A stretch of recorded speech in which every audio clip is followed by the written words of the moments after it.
A judge in Kenya has warned he will imprison the police chief for contempt of court on Monday if he fails to show up for a third time and account for a recent string of alleged abductions. Police have denied involvement, but the disappearance of dozens of young government critics since anti-tax protests last year has provoked a public backlash. Our Africa correspondent Barbara Plett-Usher reports. In the season of Kenya's Gen Z protests, the town of Kitengela was a flashpoint. Police struck hard at demonstrators angered by tax hikes and corruption. Dozens were arrested, but many around the country disappeared. They were surveilling our mobile phones. They were tracking us down. Jamil's brother Aslam was one of the protest organizers. He'd been warned to stop. Both were pulled into a car outside their home, hooded and handcuffed. After that, no sign of them for 32 days. Aslam tells me he was regularly beaten, his tormentor demanding to know who was funding the protests. He shows me his scars. They were held in small, dark cells, they said, in an unknown location. I was very scared. When the door was opened, that man would come in with a fiber cable and a metal rod. I was scared he'd come to beat me again or finish me off. Who abducted you? Do you know who abducted you? They were heavily armed. They did the abduction in plain daylight.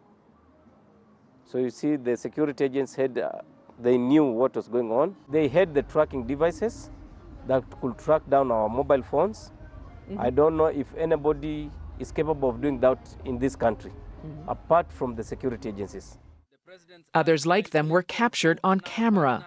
More than 80 government critics reported missing so far, about a third still unaccounted for.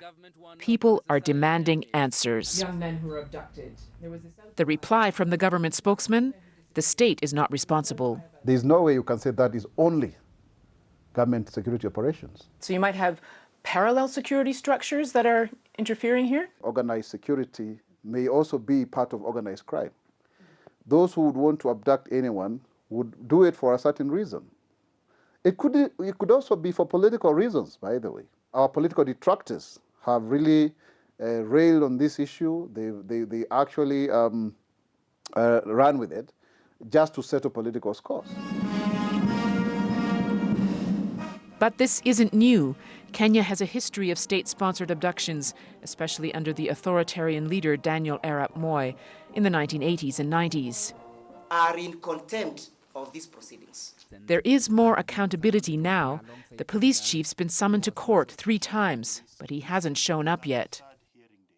Na yale yamesemekana mambo ya abduction tutakomesha. President Ruto has promised to stop the abductions, forced to respond to public outrage and to concern from Western allies. Kenyans are waiting to see whether the country has really moved on from its dark past. Barbara Plett-Usher, BBC News, Nairobi.